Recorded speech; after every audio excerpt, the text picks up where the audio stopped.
નારદજી વૃંદાવનમાંથી આજે બદ્રી વિશાલમાં આવ્યા છે અને આ બધી જ વાત સનત કુમારોને કીધી. અને ત્યારે સનત કુમારોએ જવાબ શું આપ્યો ખબર છે? મન ચિંતામ કરો દેવર્ષિ હર્ષમ ચિત્તે સમાવહે. હે નારદજી, હવે ચિંતા ન કરો, એક કામ કરો, શ્રીમદ ભાગવત કથા કરો. શ્રીમદ ભાગવત કથા કરશો, આ કથાથી જ્ઞાન અને વૈરાગ્ય બંને જાગૃત થશે.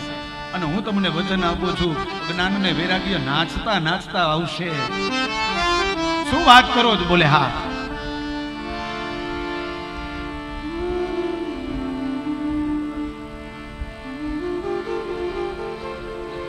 અને ત્યારે નારદજીએ કહ્યું કે આ ભાગવતજી બન્યું છે કે નથી? તો કે વેદો ઉપનિષદામ સારા જાતા ભાગવતી કથા. આ વેદ અને ઉપનિષદનો જે સાર છે એ જ ભાગવત છે. તો વેદનું અધ્યયન કરી લીધું, ગીતાજીના પાઠ કરી લીધા, તો પછી હવે ભાગવત કરવાની જરૂર ખરી? ઘણા લોકો અમને પ્રશ્ન કરતા હોય, દાદા અમે ગયાજીમાં જઈને શ્રાદ્ધ કરી આવ્યા, હવે શ્રાદ્ધ કર્યા પછી અમે અમારા પિતૃઓને યાદ ન કરીએ અને વર્ષે એક વખત શ્રાદ્ધનું ભોજન ન કરાવીએ તો ચાલે? અમે પિતૃઓના ફોટા ઘરમાં ન રાખીએ તો ચાલે? આવા પ્રશ્ન હોય છે. ન ચાલે. વારે તહેવારે આપણે આપણા પિતૃઓને પૂર્વજોને યાદ કરવા જ જોઈએ. અને તમે તમારા પૂર્વજોને માનતા હો ને, તમે તમારા બાળકોને પ્રથા કહેજો કે અમે વયા જાય ને તોય તમે અમારા બાપુજીને યાદ કરજો, અમારા દાદાજીને યાદ કરજો. કારણ કે જીવનમાં સંસારમાં સુખ છે ને એ પિતૃઓ જ આપે છે. શું કામ પિતૃઓ આપે?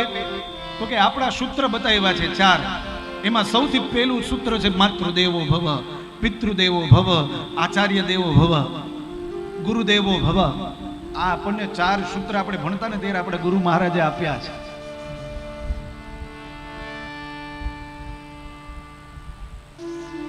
આપણી માને યાદ કરવી આપણી ફરજ છે. એનું ઋણ આપણે ચૂકવી ન શકીએ, પણ યાદ કરવા જોઈએ. આપણે ગમે એટલા મોટા થઈ ગયા હોય અને માં આપણી વચ્ચે ન હોય તો આપણે એને યાદ કરવી જ જોઈએ. માતૃદેવો ભવ, પિતૃદેવો ભવ. આ બીજું સૂત્ર આવ્યું, પિતૃદેવો ભવ.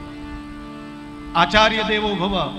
વારે તહેવારે આપણા પૂર્વજોને જેમ યાદ કરીએ ને એમ આચાર્યોને પણ યાદ કરવા. આચાર્ય એટલે કે બ્રાહ્મણોને યાદ કરવા જોઈએ. એટલા માટે આ વર્ષમાં ઘણા સમય એવા આવે છે, એમાં આપણા શાસ્ત્રમાં બતાવ્યું છે કે આપણા ઘરે બ્રાહ્મણને બોલાવો અને બ્રાહ્મણને બેસાડી ભોજન કરાવીને દાન આપો. એનું અક્ષય ફળ છે.